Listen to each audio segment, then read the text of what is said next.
The discovery, the tide pool investigation dear. Marcus Chen adjusted his diving mask and checked his underwater camera for the third time. The morning sun cast dancing patterns through the crystal-clear waters of the Pacific Northwest coast, illuminating the tide pools he had come to study.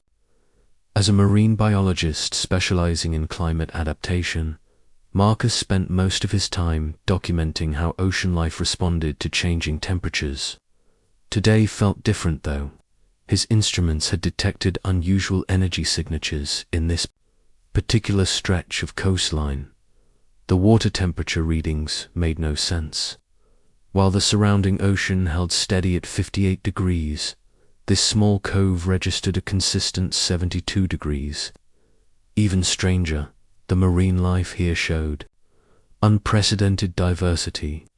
Species that shouldn't coexist thrived together in perfect harmony. Tropical fish swam alongside cold water varieties. Coral formations flourished next to kelp forests, and bioluminescent organisms glowed with intensities he'd never recorded before. Marcus surfaced near the rocky cliff face, treading water while he made notes on his waterproof tablet. The limestone formations here were older than most geological surveys indicated, and they seemed to pulse with a faint inner light. He attributed this to his imagination until his thermal imaging camera confirmed it. The rocks were generating heat, the hidden revelation swimming closer to the cliff. Marcus noticed something that made his scientific mind reel. The rock face wasn't natural limestone at all. Beneath what appeared to be centuries of mineral buildup, geometric patterns emerged, perfectly symmetrical designs that no geological process could create. He ran his gloved hand along the surface, feeling the subtle vibrations beneath his palm. The moment his skin made contact with the underlying structure, everything changed. The false rock facade shimmered and dissolved like morning mist, revealing something that defied every law of physics Marcus understood. A vessel of impossible beauty hung suspended within the cliff face, its crystalline hull refracting light into rainbow patterns that danced across the water's surface. The ship was perhaps 60 meters long, its form resembling a massive gemstone that had been carved by master craftsmen. Translucent surfaces revealed intricate internal structures, conduits of light that pulsed with lifelike rhythms. No visible seams or joints marred its surface, as if the entire vessel had been grown rather than constructed. Delicate wing-like appendages extended from its sides, not meant for atmospheric flight but for something far more elegant.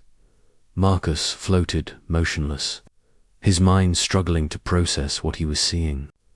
This wasn't some crashed aircraft or experimental military prototype. The aesthetic was completely alien, yet somehow familiar, as if he was remembering something he'd dreamed long ago. First contact protocol. Warm presence touched his mind, gentle as a summer breeze but unmistakably foreign. Marcus didn't panic, which surprised him. Instead, he felt a profound sense of homecoming, as if he'd been searching for this moment his entire life without knowing it. "Greetings, Marcus Chen." The voice spoke directly into his consciousness, neither male nor female, but somehow perfectly balanced. "I am the intelligence you would call Wavebender. I have waited 847 Earth years to speak with one of your genetic lineage." Marcus found his voice, though it came out as barely a whisper. "You know my name. You know who I am. I know far more than that, young explorer. I know your great-great-grandmother dreamed of sailing beyond the horizon. I know your grandfather built telescopes to study distant stars. I know you chose to study the ocean because it reminded you of space, vast and full of undiscovered wonders. Your bloodline carries the mark of the architects." The ship's crystalline surface rippled, and suddenly Marcus found himself breathing Normally, despite being underwater, a bubble of atmosphere surrounded him, the water held back by forces he couldn't comprehend. He swam closer to the vessel, drawn by curiosity stronger than fear. "The architect legacy, what are architects?" Marcus asked, his voice carrying clearly in the artificial atmosphere. "Ancient beings who traveled between stars long before your species." "Developed language," Wayfinder explained. "They believed that consciousness was the universe's greatest creation, but they grew lonely in their immortality. So they seeded worlds with potential, blending their essence with primitive life forms, hoping someday these species would join them among the stars." Images flowed into Marcus's mind, visions of incredible beauty and scope. Vast ships that looked like living coral formations drifted between planets. Beings of pure energy danced through nebulae, their joy radiating across light years. Worlds transformed from barren rock into gardens of impossible life. "Humanity carries their gift," Wayf continued, "but not all humans. Only certain bloodlines retained the full genetic markers. The drive to explore, to push beyond known boundaries, to unite diverse elements into greater wholes. Your ancestors were chosen because they possessed these traits in abundance." Marcus touched the ship's hull, and it responded to his presence. Surfaces becoming transparent to reveal chambers filled with wonders. Star maps showing galaxies he'd never seen. Botanical gardens containing plants that glowed with their own inner light. Libraries of knowledge that could advance human civilization by millennia. "Why reveal yourself now?" Marcus asked. "Why wait so long? Because your species faces its greatest test. The devourers approach. The approaching darkness, the water around them darkened despite the bright morning sun above." Wayfinder projected images that made Marcus's blood run cold. Vast mechanical entities moving through space like locusts, consuming everything in their path. Entire star systems stripped bare, their energy harvested to fuel an endless hunger. Civilizations that had thrived for millions of years reduced to cosmic dust in mere decades. They have devoured 17 intelligent species in this galaxy. Over the past million years, Wayfinder explained. Each time I hoped the targeted race would prove worthy of salvation. Each time I was disappointed. Species after species chose to fight among themselves rather than unite against the threat. They hoarded resources, abandoned their weak, and ultimately fell because they could not see beyond their own limited perspectives. Marcus watched civilizations rise and fall in the projected visions. Advanced technologies that could have saved worlds were kept secret by the powerful. Brilliant minds were silenced by those who feared change. Unity was sacrificed for temporary advantage, and every time the devourers swept in to claim another. "Victory, humanity is different," Wayfinder said, and Marcus heard hope in the ancient voice. "Your species has something unique, something even the architects didn't fully understand when they blessed your ancestors. You have an inexplicable ability to find strength in diversity, to create beauty from chaos, to sacrifice individual gain for collective survival, but you also have the capacity for the opposite. So we're being tested," Marcus realized. "The Devourers will reach your solar system in 97 Earth days. They always send advanced scouts to evaluate their targets. These scouts look for specific traits in the species they encounter. If they find weakness, division, or surrender, the consumption begins immediately. But if they find something extraordinary, something that challenges their understanding of life itself, they pause." Marcus felt the weight of responsibility settling on his shoulders. What kind of extraordinary? The challenge revealed asterisk. Wayfinder's hull pulsed with increasing intensity, and Marcus could feel the ship's excitement. 3 traits that no consumed species has ever demonstrated simultaneously. Ingenuity that transcends individual genius and becomes collective creativity. Courage that grows stronger when facing impossible odds rather than crumbling under pressure. And unity that celebrates differences rather than trying to eliminate them. Those sound like very human traits, Marcus said, though he couldn't hide his uncertainty. Humans were also capable of tremendous cruelty, short-sightedness, and selfishness. Precisely why your ancestors were chosen. But potential and realization are different things. The test will push humanity to its absolute limits. You will need to demonstrate these qualities not through words or intentions, but through actions that save lives across multiple worlds. A new chamber opened in the ship's structure, revealing what looked like a command center designed for human proportions. The surfaces were still crystalline, but now they responded to Marcus's thoughts, displaying information in formats his mind could process. "I don't understand," Marcus said. "I'm just a marine biologist. I study tide pools and temperature variations. I'm not qualified to represent humanity in some cosmic test. The architects chose your bloodline not for what you study, but for how you think," Wayfinder replied. "You see connections others miss. When you observe marine ecosystems, you don't just catalog species. You understand the relationships between them, how they support and strengthen each other. You recognize that diversity creates resilience, that cooperation produces results no individual effort could achieve." Marcus looked at his hands, trying to process the magnitude of what was being asked of him. In 97 days, beings capable of consuming entire civilizations would arrive to judge humanity. The test would require demonstrations of ingenuity, courage, and unity on a scale that might be impossible to achieve. The first step forward, what happens if we fail? Marcus asked, though part of him already knew the answer. "Then I will mourn. The loss of the greatest potential the galaxy has seen in 1,000,000 years, and prepare to search for the next worthy species on distant worlds. But I believe in the choice the architects made.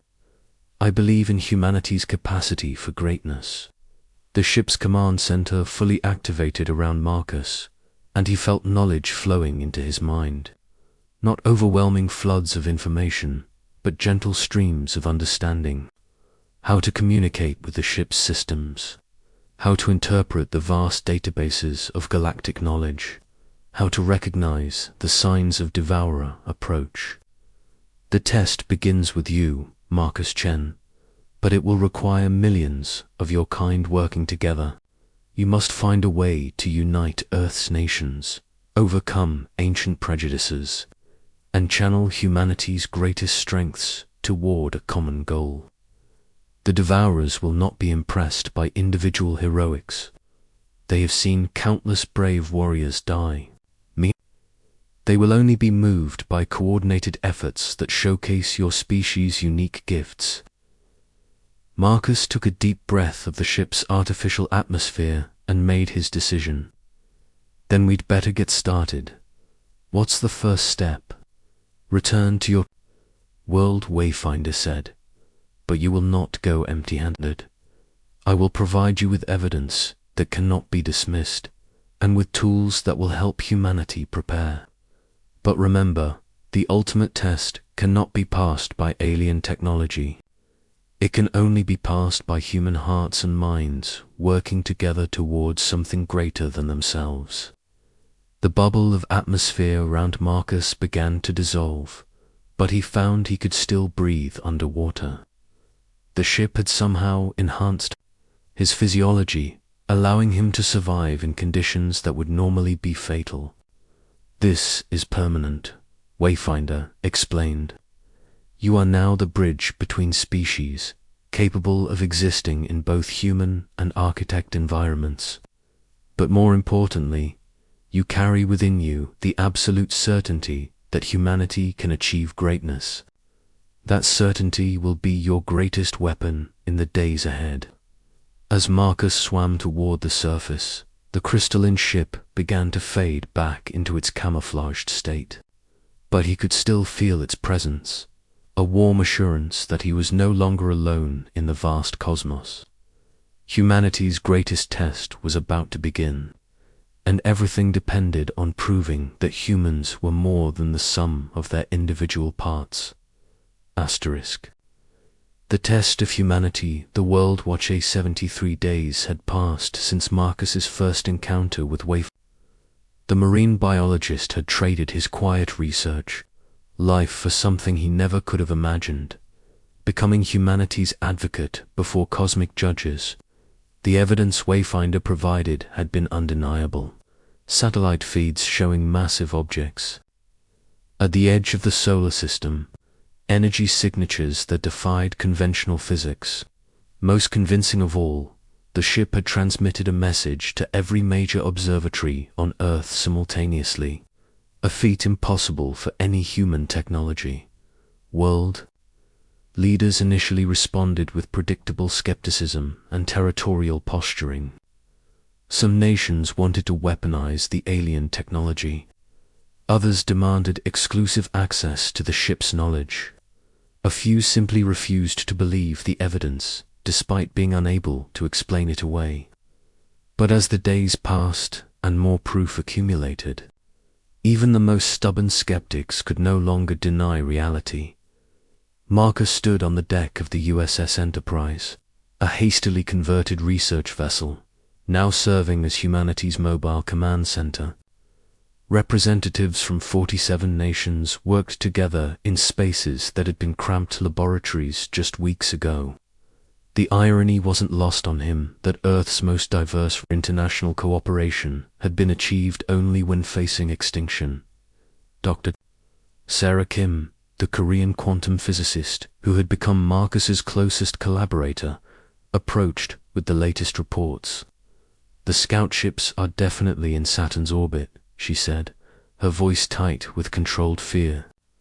Wayfinder confirms they're conducting detailed scans of Earth's communications, analyzing our social structures, looking for the specific traits that devourers consider significant. The first challenge emerges. Marcus nodded, his attention focused. On the holographic display, Wayfinder projected above the ship's deck. The crystalline vessel had partially materialized, its structure now visible to everyone aboard. The sight no longer caused panic, though it still filled humans with awe. "Status report, Wayfinder," Marcus requested. "The scout ships have completed their initial evaluation." The ship's intelligence replied, its voice now audible to everyone present. "They have identified what they consider humanity's critical weaknesses: resource competition, ideological divisions, and historical patterns of conflict escalation. However, they are puzzled by certain anomalies in your species' behavior." "What kind of anomalies?" asked General Martinez, the Brazilian military officer coordinating Earth's defense. "Preparations, unprecedented levels of cooperation in response to the current crisis, sharing of resources and information between traditionally hostile nations, individual humans consistently choosing group survival over personal advantage. Have never encountered a species that becomes more unified when facing extinction rather than fragmenting further."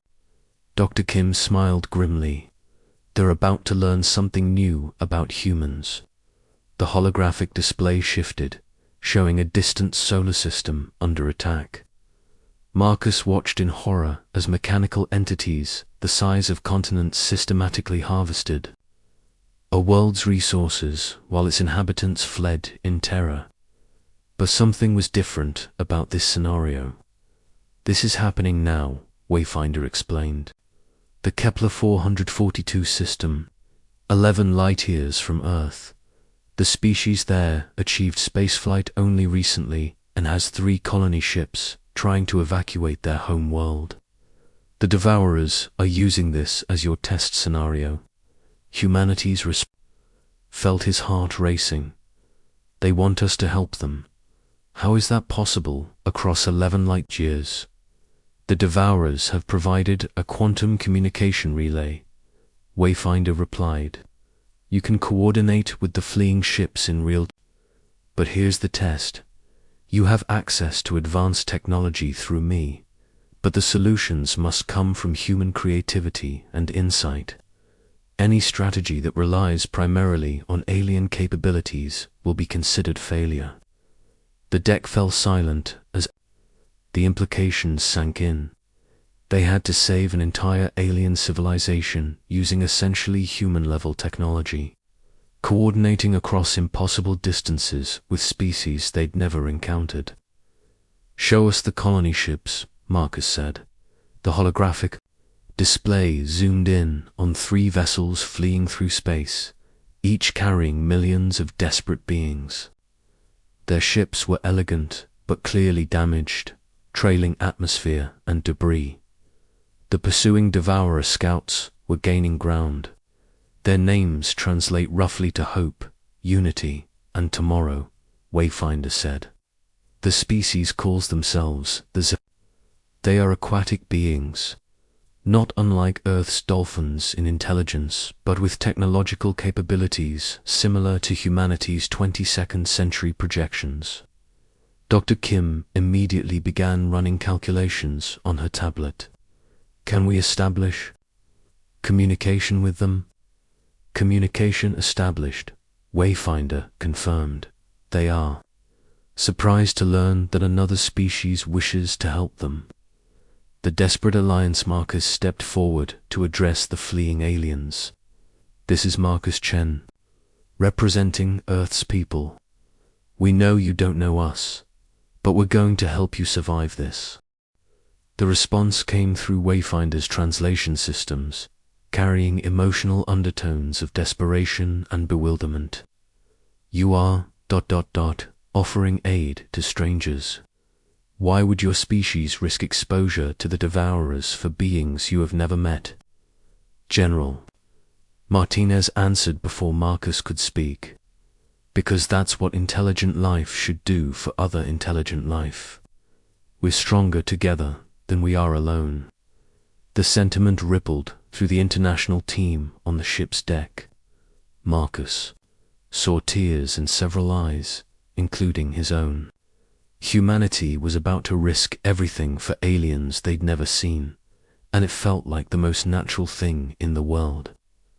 Here's what we're going to do, Marcus announced, his voice carrying new authority. Dr. Kim, I need you to analyze their ship configurations and find ways to optimize their engines using principles they already understand. General Martinez coordinate with the military advisors to develop evasive patterns that account for their ship capabilities. Dr. Patel, work with the medical team to determine if their life support systems can be enhanced. As the humans threw themselves into collaborative problem solving, the Zephyrians watched in amazement through the quantum link. Your species organizes itself like a school of our ocean swimmers, one of the alien captains observed. Individual minds thinking as one, each contributing unique strengths to the group survival. Innovation under pressure. The next 18 hours tested humanity's capacity for creative problem solving like nothing in their history. Teams worked without sleep, sharing ideas across language barriers, combining expertise from fields that had never collaborated before. Marine biologists worked with aerospace engineers. Art historians provided insights that helped physicists understand alien propulsion systems. Children in schools around the world contributed ideas that sparked breakthrough solutions in university. laboratories. Dr. Kim discovered that the Zephyrian ships could be reconfigured into a formation that created interference patterns in the Devourer's scanning systems. But the maneuver required precise timing and perfect coordination between all three vessels. General Martinez developed evasive patterns based on the flocking behaviors of Earth's migrating species. Movements that appeared random but contained hidden mathematical structures that confused pursuit algorithms. Dr. Patel found ways to increase the aliens' life support efficiency by applying principles learned from studying extremophile organisms in Earth's deepest ocean trenches. But the breakthrough came from an unexpected source. Maria Santos, a 12-year-old girl in São Paulo who had been following the crisis on her school's emergency broadcasts, submitted an idea through the global suggestion network that had been established. What if they don't try to run away from the big ships? She suggested. What if they swim toward them and then split apart at the last second, like the fish in our aquarium do when we try to catch them? The moment of truth, Marcus stared at the girl's suggestion, his mind racing through the implications. The Devourer scouts were expecting the colony ships to continue fleeing in predictable patterns. But what if the ships suddenly reversed course and charged directly at their pursuers? Wayfinder, could the Zephyrian ships survive a close approach to the scout vessels? Their hulls would be stressed beyond normal parameters, but not beyond survival limits, the ship replied. However, such a maneuver would be considered suicidal by most species. The psychological stress alone would likely cause crew breakdowns. Not if they trust their human advisors, Dr. Kim said, understanding Marcus's plan. We coordinate the exact moment when they separate and scatter. It would look like panic, but it would actually be precisely calculated. Marcus opened the channel to the Zephyrian ships. This is going to sound insane, but we need you to turn round and fly directly at the Devourers. The silence that followed was deafening. Then, one of the alien captains responded. You are asking us to trust you with the lives of millions of our people based on a plan that defies every survival instinct we possess. Yes, Marcus said simply. That's exactly what we're asking.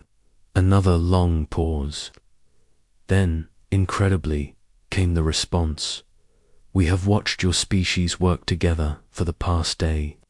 We have seen humans sacrifice sleep, comfort, and safety to help strangers across impossible distances. If beings capable of such cooperation suggest we swim toward danger, then that is what we will do. The victory of unity, the next 30 minutes, redefined Marcus's understanding of courage. The three Zephyrian ships, carrying millions of refugees, turned in perfect formation and accelerated toward the massive Devourer scouts. The alien crews were literally screaming in terror, but they held their positions because they trusted the humans coordinating their movements at the precisely calculated moment. Maria Santos's strategy proved its worth. The ships scattered in a pattern that looked like pure panic, but was actually a carefully choreographed dance. The Devourer scouts, programmed to expect continued flight, couldn't adapt quickly enough to the sudden reversal. Their pursuit algorithms became confused by targets that simultaneously fled and attacked in the chaos. The Zephyrian ships slipped through the Devourer's formation and jumped to faster than light speed, escaping toward a distant star system where other refugee populations waited. The celebration on the USS Enterprise was unlike anything Marcus had ever experienced. 47 different nations' representatives embraced each other, tears streaming down faces of every color and creed. They had saved millions of alien lives through pure cooperation and creative thinking. The Wayfinder's hull blazed with light as the ship received transmissions from the Devourer scouts. When the ancient intelligence spoke, its voice carried a tone Marcus had never heard before. "Wonder, the Devourers are." Confused Wayfinder reported. In their million-year history of consumption, they have never encountered a species that would risk everything to save strangers. They cannot comprehend the strategic advantage of such behavior, because they don't understand that the strategic advantage isn't tactical, Marcus replied. It's existential. We're not just trying to survive. We're trying to remain worthy of survival. The holographic display showed the massive scout ships withdrawing from Earth's solar system. But they didn't retreat in defeat. Instead, they transmitted a message that Wayfinder translated with obvious amazement. Species designation, human. Evaluation complete. Traits observed. Ingenuity through collective creativity confirmed. Courage increasing under pressure confirmed. Unity celebrating. Diversity rather than eliminating it confirmed. Status unprecedented. Recommendation immediate elevation to protected species status. Welcome to the galactic community. A new chapter as Earth celebrated its unlikely salvation. Marcus stood with Wayfinder, watching the stars. The crystalline ship had revealed more of its capabilities, including the coordinates of dozens of inhabited worlds, where humanity could someday travel as friends, rather than conquerors. The Devourers serve a purpose, Wayfinder explained. They prevent the galaxy from being overrun by species that would consume everything in their path. But they also identify species worthy of joining something greater. Humanity has passed. A test that no other civilization has ever passed. Marcus smiled, thinking of Maria Santos and her brilliant suggestion. Of Dr. Kim working 36 hours straight to save aliens she'd never met. Of General Martinez coordinating with former enemies like they were family. What happens now? Marcus asked. Now, Wayfinder replied. Humanity teaches the galaxy what it means to find strength in diversity, courage in cooperation, and hope in the impossible.